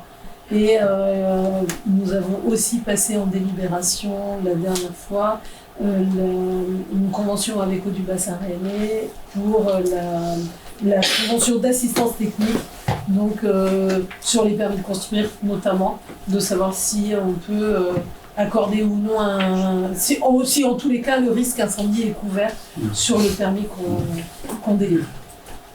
La distribution de l'eau, donc le rendement des réseaux, il est de 90,9%. Ce rendement il augmente de 1,2% par rapport à 2023, ce qui permet de perdre moins, donc d'avoir moins de pertes. Voilà, les conformités, je vous ai dit, étaient toutes à 100%. Le nombre d'habitants augmente de 0,8% et par contre le nombre d'abonnés augmente de 1,6%. C'est dû à un desserrement des familles. En fait, il y a moins d'habitants dans les logements, donc il y a plus de logements. Dans le volume, donc dans le volume consommé par habitant, il baisse de 0,4 m3 par abonné. Et dans les locaux à usage d'habitation, il baisse de 0,5 m3. Et pour les professionnels, la consommation baisse de 1,1%. Et donc même si effectivement on augmente la consommation de l'eau, malgré une baisse par habitant et par abonné, c'est parce qu'il y a plus d'abonnés. Ceci dit, dans le schéma directeur dont on a parlé tout à l'heure pour 2026-2040, même si on accueille plus d'abonnés, il va falloir que quand même le volume consommé total continue à baisser. Donc ça veut dire qu'il faut continuer les efforts pour que chacun individuellement on baisse notre consommation. Le suivi des délégations que vous avez tous vu, qui au 1er janvier 2025 est passé dans la totalité à la SPL, jusque-là sur notre territoire était encore à Veolia. Donc voilà, ce que je vous disais, c'est que les 75 communes se regrouperont à terme sur un seul contrat avec la SPL. Et en 2024, il y a eu aussi des préparations de transition des usines, puisque on parlait tout à l'heure de l'usine de Fins et de Gare qu'il faut transférer. Seul Saint-Aubin-de-Bugey est encore sous contrat Veolia. La solidarité, c'est aussi la convergence de prix dont on a parlé depuis qu'on s'est engagé avec Eau du bassin rennais. Le petit rectangle rouge en bas montre que sur 2024 et 2025 d'ailleurs, nous on fait partie de l'extension 2021, soit les 13 communes de la CCVIA. Et donc toutes les communes de la CCVIA aujourd'hui ne payent pas encore toutes le même prix. Par contre, elles paieront toutes le même prix sur les abonnés à usage domestique en 2027 et sur les abonnés à usage professionnel en 2029. Aujourd'hui, une facture pour les communes qui ont toutes convergé et qui sont toutes au prix identique, là, elles payent aujourd'hui 162 € TTC par an pour une facture de 60 mètres cubes et 327 pour une facture de 120 mètres cubes. La solidarité toujours avec le chèque eau, il y a 374 bénéficiaires sur les CCVIA et le crédit aux familles nombreuses qu'on n'arrive pas encore à mettre en place sur la CCVIA parce que nous ne parvenons pas à obtenir les données de la CAF. On y travaille, mais aujourd'hui on les a pas. Et donc voilà. Enfin, la solidarité, c'est aussi à l'international avec un gros travail béthunien en Palestine. Enfin, sur les changements climatiques, il y a une démarche énergétique qui a été engagée pour faire une étude sur l'implantation de panneaux photovoltaïques sur 8 sites. Et toujours sur le changement climatique et les économies d'eau, les ambassadeurs de l'eau qui sont passés à Melès, et dont vous connaissez tous le travail, continuent leur travail. La distribution de kits éco-d'eau continue aussi. Les chartes avec les magasins de bricolage pour étiqueter les produits de plomberie éco-d'eau. Toujours de la sensibilisation auprès des élèves des écoles élémentaires. Un accompagnement des professionnels aussi directement par la CEDR et une inscription d'un référentiel CERCAL pour inciter les constructeurs de logements à utiliser du matériel écolo. Voilà, ça c'est la com. Tout ça pour un budget de dépenses de 58 millions, un budget recette de 72 millions et une dette en cours de 37 millions qui s'éteindra dans 5,15 années. Et sachant que cette dette est couverte à 64% par le SMG au 35. Merci. Des demandes particulières. Oui, monsieur le maire. Madame Massé, alors peut-être rappeler quand même que sur l'eau, il y a un chiffre que vous n'avez pas cité qui est intéressant, c'est que les particuliers représentent 25% de la consommation et ils payent 80% de la facture. C'est toujours important qu'on ait ce chiffre à l'esprit parce qu'il explique beaucoup de choses dans la façon dont les budgets sont établis. Une première question, Madame Massé, concernant les réserves. Excusez-moi, pour quelle raison vous dites ça? Parce que je pense que c'est important qu'on puisse expliquer que... Mais je ne comprends pas le 80%. Dans le domaine de l'eau, il est important qu'on sache que dans l'eau, 80% de la facture est payée par 25% des utilisateurs. Je le dis juste, il n'y a pas de jugement derrière. Non, mais c'est juste factuel.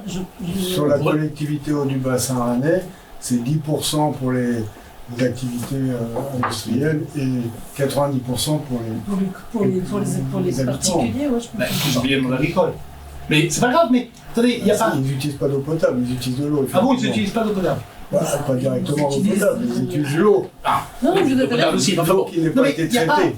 Mais il n'y a pas de... Pardonnez-moi, mais je ne vois pas pourquoi vous voyez une remarque désagréable, Madame Massé. Mais aucunement, mais je ne comprenais pas. Le chiffre officiel, qui est celui de la Cour des comptes, c'est que 80% de la facture est payée par 25% des usagers.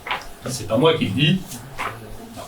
Ok, je creuserai, merci. Concernant le réservoir de la Messière, qui a été mis en eau une première fois, et comme vous l'avez souligné, sera remis en eau définitivement au mois de février, est-ce qu'il est prévu une campagne d'information pour la population qui est directement concernée par le risque de surpression?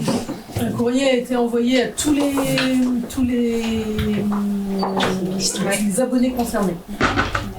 Alors, je ne sais pas quel est le périmètre des abonnés concernés, mais visiblement, il y a un certain nombre de personnes en proximité immédiate du réservoir qui n'avaient pas cette information. Donc, il serait peut-être bon, à minima au niveau de la commune, qu'on le rappelle sous différentes formes. C'est déjà en cours. L'avez-vous reçu, monsieur Marvaux? Non, justement. Voilà, mais c'est pas grave. Mais, Bah, si, c'est grave, parce que moi, je l'ai reçu, donc... Oui, moi, je l'ai pas reçu. Mais, à la limite, mon cas personnel n'est pas très intéressant, mais j'ai pas reçu ce courrier. Mais ça veut je dire pense que le site internet de la mairie pourrait à minima relier.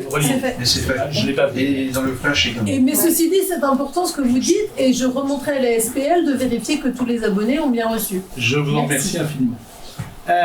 Concernant les micropolluants et les PFAS de façon générale, vous n'avez pas beaucoup abordé, mais les solutions qui vont être mises en œuvre et qui sont préconisées aujourd'hui par la SPL, est-ce qu'on va vers du charbon actif? Est-ce qu'on va vers de la nanofiltration? Est-ce qu'on va vers de l'osmose inverse?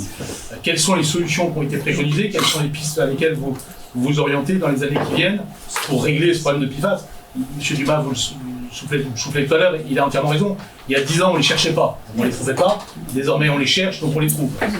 Et on n'a pas fini d'en trouver, puisque plus on avance, et plus on affine le mail. Donc il est évident qu'on va en trouver plus. Mais est-ce qu'il y a déjà des solutions qui sont mises en œuvre?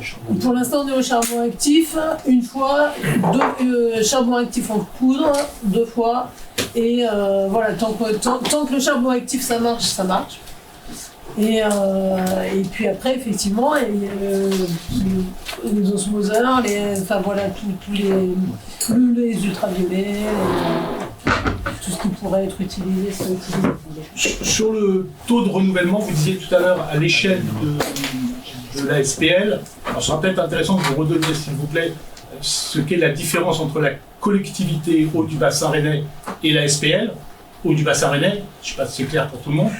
C'est peut-être important de rappeler ce que sont ces deux entités, mais vous parlez d'un taux de renouvellement à 1,22%, ce qui fait 80 années pour le renouvellement complet du réseau. Sur la CCVIA, on est à 1%, donc on est à 100 ans. La durée de vie des canalisations, on est sur quelle estimation aujourd'hui au sein de la SPL? Bah, en fait, ça dépend des canalisations, et en fait, aujourd'hui, il y a pas de canalisation à risque. Et en fait, on essaye de faire beaucoup de travaux d'opportunité, à savoir quand il y a des routes à refaire ou quoi, on essaye de caler ou à l'inverse, en fait, on informe les collectivités qu'on aimerait bien refaire cette canalisation-là, et on leur demande si eux ont des travaux de voirie à cet endroit-là prévus. J'ai pas la réponse exacte de la durée de vie des canalisations. C'est plutôt quand même de l'ordre de 50 ans que de 100 ans. Que de 80 ? Oui, je pense qu'on est plutôt sur des durées de vie de 50 ans. En tout cas, on n'est pas sur des durées de vie de 100 ans. Il n'y a pas de canalisation en alimentation d'eau en France aujourd'hui, à 2 exceptions près que je ne citerai pas directement, qui ont 100 ans d'âge. Je ne sais pas vous répondre, et j'ai pas les années, là j'ai les différentes matières, mais non, mais c'est juste que 1% sur la CCVIA, c'est-à-dire 25% de moins déjà que sur l'ensemble du bassin rennais, ça ne me paraît pas beaucoup en termes de taux de renouvellement. Par exemple, je sais qu'à Rennes, on est sur un réseau historique en fonte, et qui doit avoir, à mon avis, quelques années. Oui, à peu près 60 ou 80, mais quand on regarde la réalité de sa structuration et les casses régulières auxquelles on est confronté, on voit bien qu'il y a un problème de renouvellement. En tout cas, 100 ans, c'est beaucoup. Oui. La Chambre régionale des comptes a fait une observation à la SPL sur le programme Ecodo et a demandé à la SPL une évaluation de ce programme Ecodo. Je crois de mémoire que c'était une demande de la Chambre régionale des comptes de 2023. Je n'ai pas retrouvé le résultat de la réponse de la SPL à la Chambre régionale des comptes sur cette évaluation. Est-ce que vous savez si elle a eu lieu? Et le cas échéant, si elle a eu lieu, est-ce que vous auriez la gentillesse de me transmettre la réponse? Ecodo, c'est la collectivité. Du coup, je vais juste refaire ce que vous m'aviez demandé justement par rapport à la collectivité, par rapport à la SPL. En fait, la collectivité, c'est l'outil politique de gestion de l'eau potable en production et en distribution. Et la SPL, en fait, c'est l'outil public exploitant, merci, c'est mieux de chercher, mais dont la collectivité s'est dotée pour faire tous les travaux techniques et exploiter l'eau et la distribuer et la vendre, en fait, le partenaire financier des abonnés, c'est la SPA, en fait. Le partenaire marchand. Donc du coup, Ecodo, c'est effectivement la collectivité, parce que là, pour le coup, c'est une politique de la collectivité d'économiser l'eau. Je ne connais pas la réponse qui a pu être faite par le CCEBR, mais je sais que le nouveau programme Ecodo est lancé et je me charge de faire connaître ce programme et la réponse qui a été faite à la Cour des comptes. Je vous en remercie. Est-ce qu'il y a d'autres remarques, questionnements, précisions?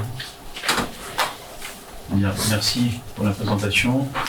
Il n'y a pas de délibération en tant que telle. Nous prenons acte collectivement de la présentation de ce rapport d'activité 2024 de la collectivité Eau du Bassin Rennais. Le point suivant, point 11, concerne un avenant au marché de travaux d'extension de la station d'épuration de Monastir. Donc sur la station d'épuration, dont les travaux avancent bien et dont ces travaux ont été confiés à la société Wagner et Vauban. Au cours du chantier qui a donc démarré le 8 novembre 2024, des travaux supplémentaires se sont avérés nécessaires. Il s'agit d'ajout de sondes de mesure de température et de pH sur la conductivité en entrée de station. Du remplacement de l'automate Schneider électrique M340 par l'automate Modicom M580. En fait, c'est le même, mais la taille au-dessus. Et donc 2550 €, c'est juste le delta en fait, c'est la plus-value, le plus à payer. Et donc la réalisation d'un mur de soutènement de 18 mètres linéaires parce que le talus en fait entre le terrain et le clarificateur est vraiment très très haut. Et on a préféré faire un mur de soutènement.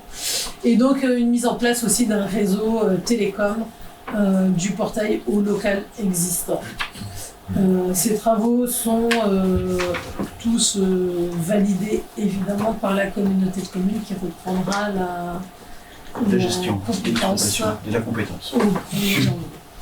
Et donc, ces travaux ont été demandés par la police de l'eau et donc un délai supplémentaire a été octroyé au titulaire du marché. Le montant initial de ce marché s'élevait à 3 682 511,40 € avec les prestations supplémentaires retenues. Et donc les travaux supplémentaires s'élevant à 29 845,29 €, ils représentent une plus-value de 0,81% du marché immobilier. Merci. Je soumets à votre validation, Monsieur Marot. Monsieur le maire, une demande de précision, Madame Massé. Vous avez annoncé en commission finance qu'il y aurait d'autres avenants à venir. Oui. Vous savez déjà sur quoi et de quel ordre de montant on parle ou pas? Alors l'ordre de montant je ne l'ai pas parce que les devis ne sont pas terminés, mais c'est entre autres l'agitateur du clarificateur de l'ancienne file en fait. C'est dans les avenants qui arriveront maintenant concerneront très certainement seulement la rénovation de la filière actuelle. Donc on parle en dizaines de milliers d'euros. Merci. D'autres demandes, je soumets donc à votre validation en vous demandant de bien vouloir m'autoriser moi-même ou mon représentant à signer cet avenant numéro 1 au marché conclu avec le groupement d'entreprises Wagner-Vauban pour augmenter le montant de marché de 29 845,29 € hors taxe et d'augmenter le délai contractuel d'exécution de 35 jours. Qui ne prend pas part à ce vote, M. Marot, qui est opposé, 4, qui souhaite s'abstenir, nous le validons. Merci. Le point 12 en commande publique avec la convention terre de source. M. ressources humaines.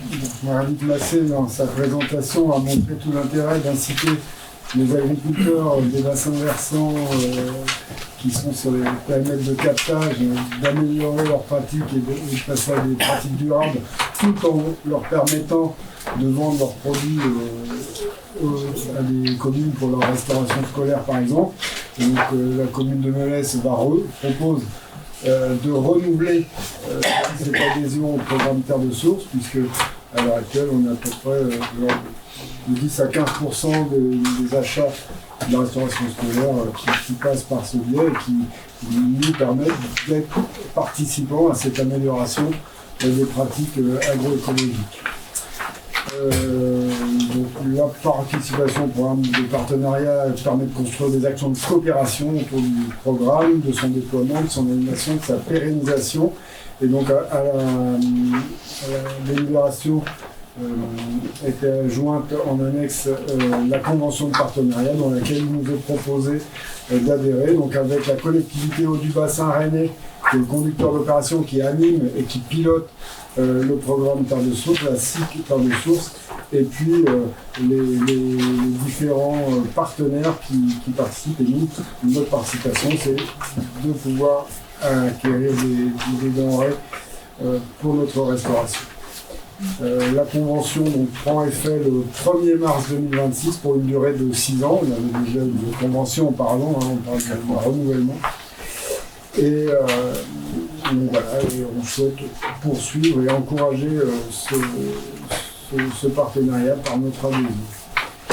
Donc c'est le groupement de commandes pour la préservation de la qualité de l'eau potable et de l'air.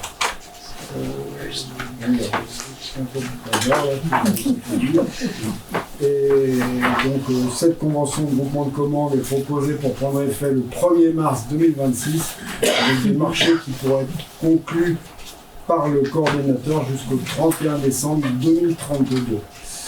Voilà. Si vous avez des questions, je suis disposé pour y répondre, et d'autant que j'ai Marie qui vient le sujet à côté. Je peux donc soumettre à votre validation. Donc, j'invite les membres du conseil municipal à approuver l'adhésion de la commune au partenariat autour du programme Terre de Source, dans lequel la collectivité Eau du Bassin Rennais sera le coordonnateur, d'approuver l'adhésion de la commune au groupement de commandes dans lequel la collectivité Eau du Bassin Rennais sera le coordonnateur pour la passation des marchés publics, préservation des ressources en eau potable et de verre, de m'autoriser moi-même ou mon représentant à signer les conventions de ce partenariat et de ce groupement de commandes qui étaient jointes en annexe, et de m'autoriser à exécuter le ou les marchés élaborés par le groupement. Et je propose que Madame Marie-Edith Massé soit représentante qualifiée de la commune pour participer à titre consultatif à la création d'appel d'offres de ce groupement et d'inscrire les dépenses en découlant au budget 2026 et suivant. Qui ne prend pas part à ce vote? Monsieur Marvaux. Qui est opposé? Qui souhaite s'abstenir? Je vous remercie. Le point 13 est un point de ressources humaines. Création d'un poste d'assistante administratif du pôle cadre de vie et environnement. C'est déjà un poste permanent existant. Donc, en fait, il s'agit le poste d'assistante administrative du pôle cadre de vie et environnement à temps complet a été créé par délibération 2018-2609-85 du 26 septembre 2018 sur le grade d'adjoint administratif. Ce poste sera vacant à la suite d'un détachement. En conséquence, il est proposé de modifier cet emploi pour permettre des recrutements de manière plus élargie. L'emploi pourra être pourvu par un fonctionnaire de catégorie C de la filière administrative sur l'ensemble des grades du cadre d'emploi des adjoints administratifs territoriaux. Apparaît nettement dans le tableau le grade initialement créé pour pouvoir y répondre et les grades créés qui sont ajoutés à la délibération du conseil municipal de ce soir. En cas de recrutement infructueux de fonctionnaires, les fonctions pourront être exercées par un contractuel relevant de la catégorie C dans les conditions fixées à l'article L 332-8 deuxième en OE 332-14 du Code général de la fonction publique devra justifier d'un diplôme de niveau 5 et ou une expérience professionnelle dans le domaine concerné. La rémunération sera calculée par référence à la grille indiciaire du grade de recrutement et sera déterminée en prenant en compte notamment les fonctions occupées, la qualification requise pour leur exercice des missions, les qualifications détenues par l'agent ainsi que son expérience professionnelle. Le poste bénéficiera d'une RIFSEP définie pour les groupes G1 ou G3 de la catégorie C. Et je propose donc aux membres du conseil municipal de créer en élargissement donc la consultation, de créer en ajoutant, en élargissant les grades pouvant y candidater de cet emploi permanent d'assistant ou d'assistante administrative du pôle cadre de vie et environnement et de modifier le tableau des emplois à compter du 16 décembre 2025. Avez-vous des demandes de précision? Je soumets votre validation. Qui ne prend pas part au vote? Qui est opposé? Qui souhaite s'abstenir? Nous validons, merci. La délibération suivante porte sur la création d'un poste d'agent d'entretien et de restauration. C'est un poste permanent existant également. C'est un poste d'agent d'entretien des locaux et de restauration à temps complet qui avait été créé par délibération du 30 mars 2022 sur le grade d'adjoint technique et qui sera vacant suite à une démission. En conséquence, il est proposé de modifier cet emploi pour permettre le recrutement de manière plus élargie en ajoutant, tel que le tableau d'un note de synthèse vous fait apparaître, les grades qui sont ajoutés dans la consultation. L'emploi pourra être pourvu par un fonctionnaire de catégorie C de la filière technique sur l'ensemble des grades du cadre d'emploi des adjoints techniques territoriaux. Et en cas de recrutement infructueux de fonctionnaires, les fonctions pourront être exercées par un contractuel relevant de la catégorie C dans les conditions prévues aux articles du code correspondant du Code général de la fonction publique.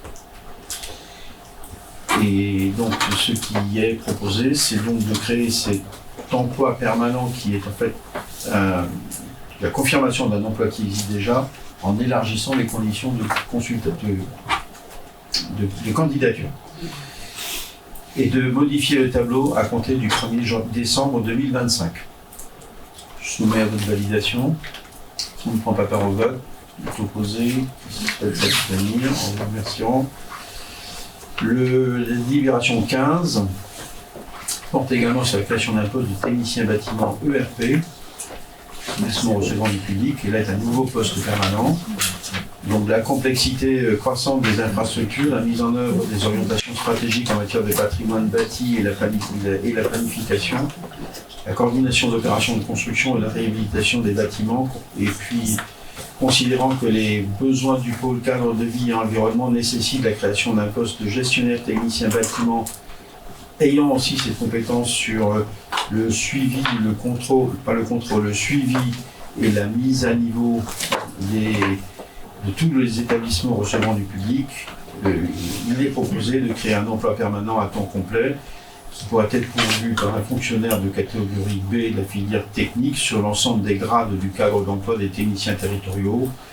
Et comme les cas précédents, en cas de recrutement infructueux de fonctionnaires, les fonctions pourront être exercées par un contractuel relevant de la catégorie B dans les conditions fixées aux articles du Code général de la fonction publique et pouvant justifier un diplôme de niveau 5 ou d'une expérience dans le domaine concerné. Et je propose que la création de ce poste se fasse à compter du 1er décembre 2025. Oui, 2025. Je soumets à votre validation. Qui ne prend pas part à ce vote, qui est opposé, qui souhaite s'abstenir. 5 abstentions. Merci.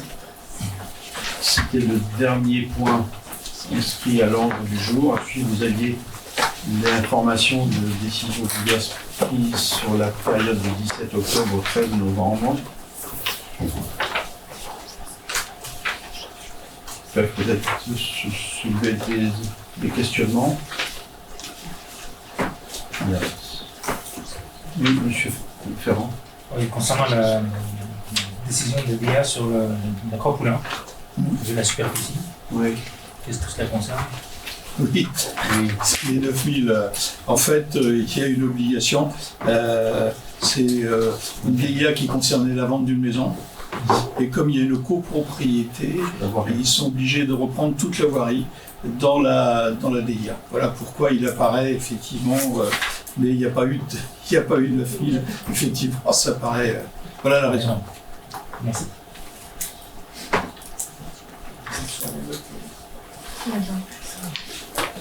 Bien. Mesdames, Messieurs, je vous remercie pour la séance de ce soir. Je vous souhaite une bonne fin de soirée.